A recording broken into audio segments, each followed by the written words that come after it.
worship the King, all glorious above. Oh, gratefully sing His power and His love, our shield and defender, the Ancient of Days, pavilion in splendor and girded with praise.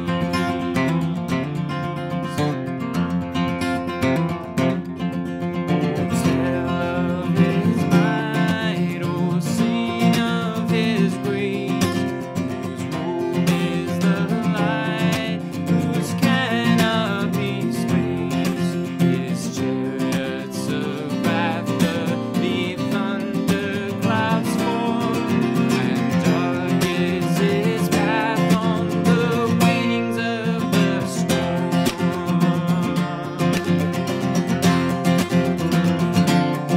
Thy bountiful care, what tongue can recite?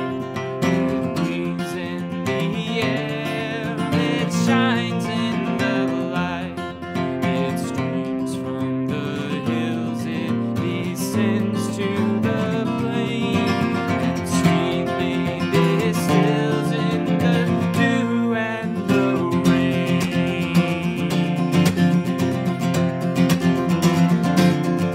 We're children of dust and feeble as frail. In Thee do we trust, nor find Thee to fail. Thy mercies how tender, how firm to the end. Our Maker, Defender, Redeemer, and Friend.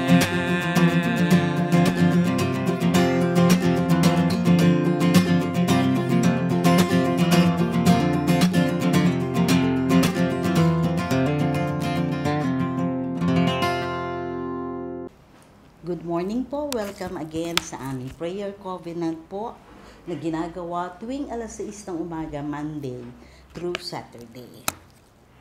Hayaan niyo pong samahan niyo ako sa maiksing panalangin.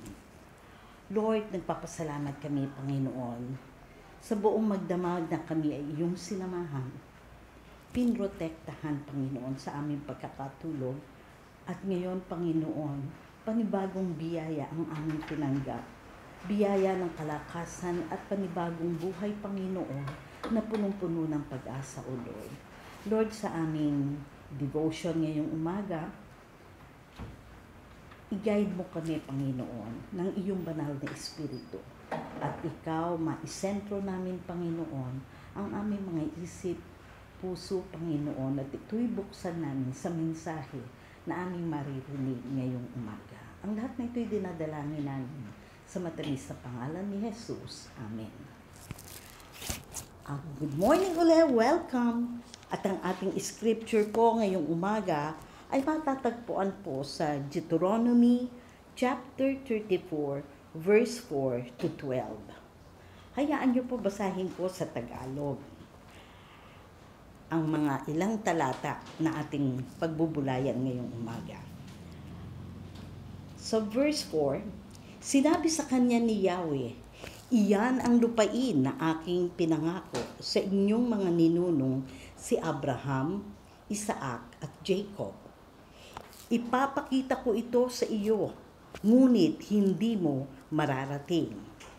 Verse 7, siya'y 120 taon nang mamatay, ngunit hindi lumabo ang kaniyang paningin, ni hindi nanghina ang kaniyang pangangatawan. Verse 10, sa Israel ay wala nang lumitaw na propetang tulad ni Moses na naging tapat at nakakausap ng tuwiran kay Yahweh. Verse 11, wala ring makakagawa ng kababalaghang tulad na pinagawa sa kanya ni Yahweh sa Ehipto, sa harapan ni Faraon at ng mga lingkod nito. And verse 12, wala ring nakagawa ng makapangyarihan at pambihirang mga gawa tulad ng ginawa ni Moses sa harapan ng bayang Israel. Alam ninyo nang ito'y aking binabasa at kung sinamahan ninyo ko sa aking pagbabasa. Sa unang talata na binasa ko at ito yung talatang yung verse 4 po. If you are to put yourself in the shoes of Moses, ano ang mararamdaman ninyo? Alam nyo sa akin, parang naisip ko, wow, medyo unfair. Sabi ko, imagine after all what Moses did, bearing all the complaints, yung grumbling ng mga Israelita nung nililid nila ang mga Israelita for to liberate them from Egypt, tapos sasabihin hindi siya makakarating o hindi siya makakaapak sa lupang ipinangako. Pero alam ninyo, maluwag itong tinanggap ni Moses. And if you are to read verse 9, he blessed and full-heartedly passed the leadership to Joshua to lead the Israelite in the promised land. Ang pangyayaring ito ay isang act of humbleness para kay Moses. Dahil alam niya, he accepted it, na meron siyang nagawang hindi tama, and it is the consequence of his mistake. Nang minsan, inagaw niya ang credit or glory na para sa Diyos, at ginawa niya ang kanyang sarili at pagsunod sa nalalaman niya, yung sa kanyang will, sa kanyang paraan. Kung matatandaan ninyo sa libro ng bilang o Numbers, Kabanata 20, verse 10 and 12, dun natin makikita kung ano ang naging kasalanan niya o pagkakamali niya. Dahil dito sabi dun sa verse 12, dahil sa kakulangan ng iyong pagtitiwala na ipakilala ang aking kabanalan sa harapan ng bayan, hindi kayo makakarating sa lupang ibinigay ko sa kanila.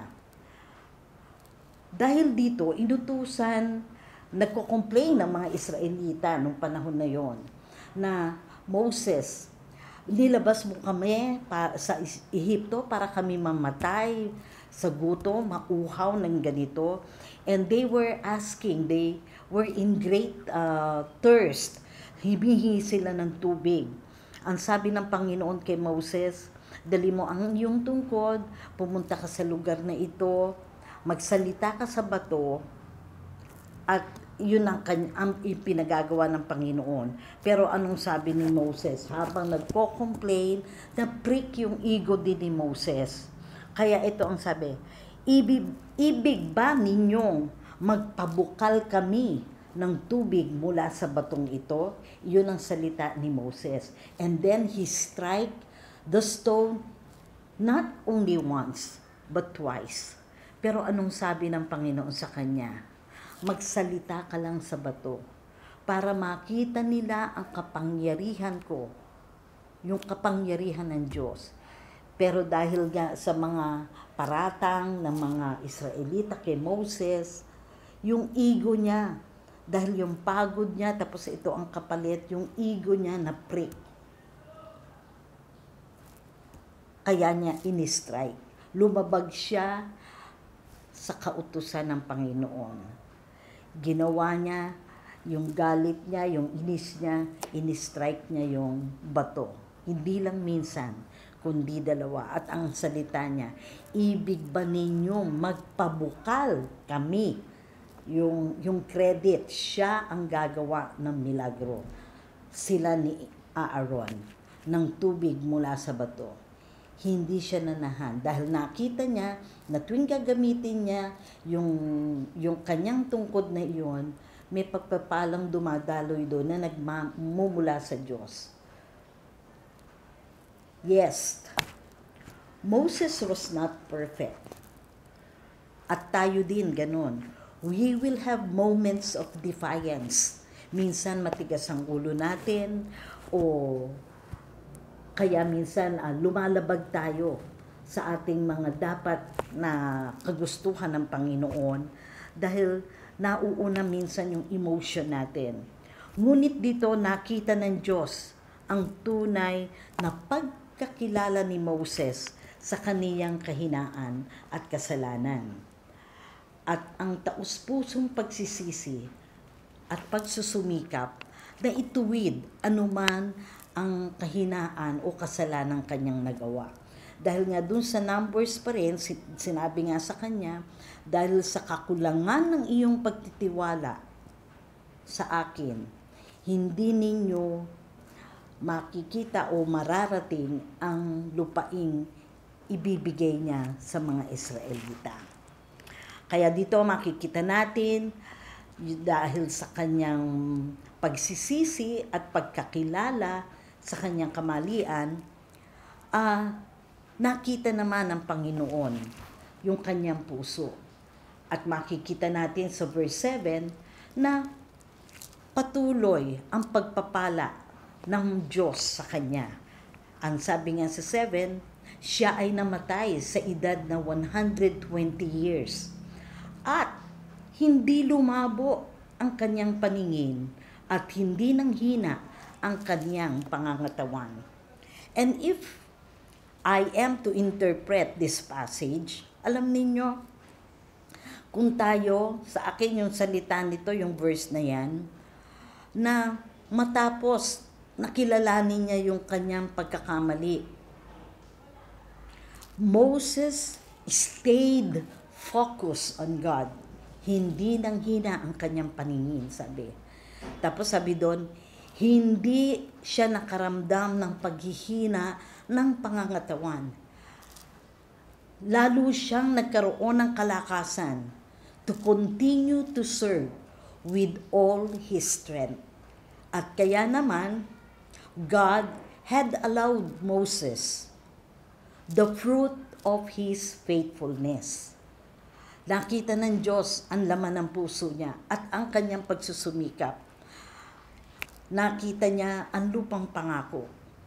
It may not be for himself to experience the real fruit, pero nakita ni Moses, natanaw niya yung lupang pangako.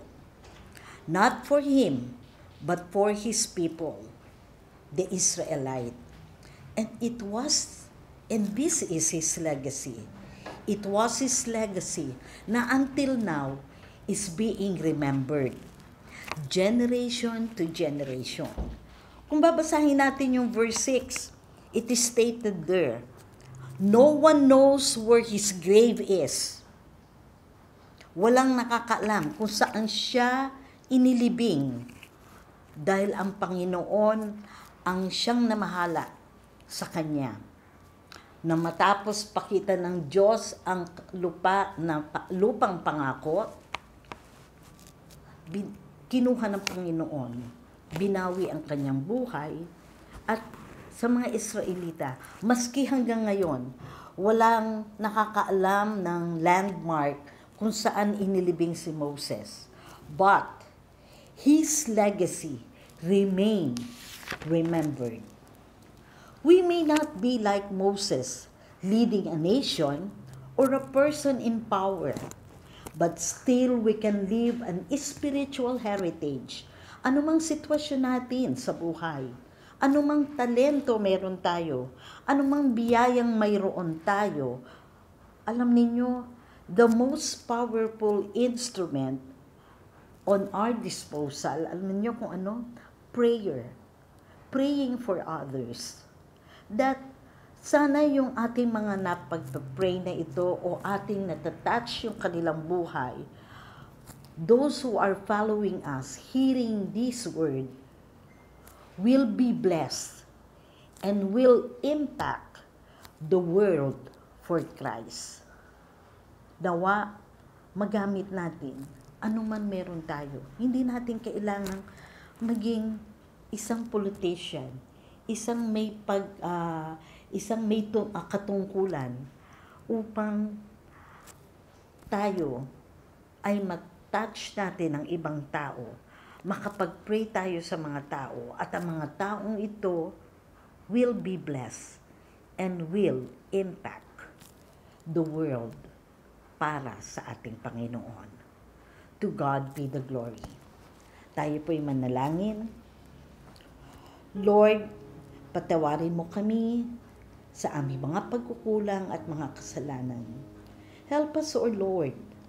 Grant us, Lord, a willing spirit, a sensitive heart, O Lord, para ma-realize namin, Panginoon, ang aming mga pagkakamali, ang aming mga pagkukulang sa iyo.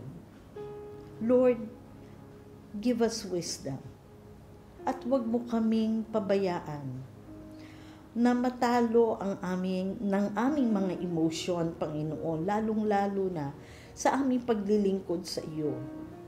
Alam namin, Panginoon, we may not be pleasing others, O Lord, pero nawa manatili, Panginoon, ang focus namin sa iyo, kung anong purpose ng buhay ng bawat isa sa amin. Lord, huwag mo kaming sukuan.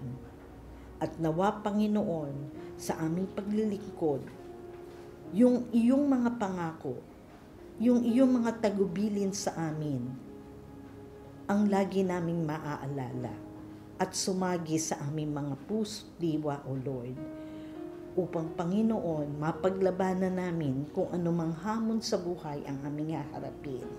Lord, search our heart. Heal our heart. Upang sa ganon, Panginoon, yung purpose mo sa buhay namin ay aming magampanan. Lahat ng ito, Panginoon, inilalapit namin sa matamis na pangalan ni Jesucristo na aming Diyos at tagapagligtas. Amen.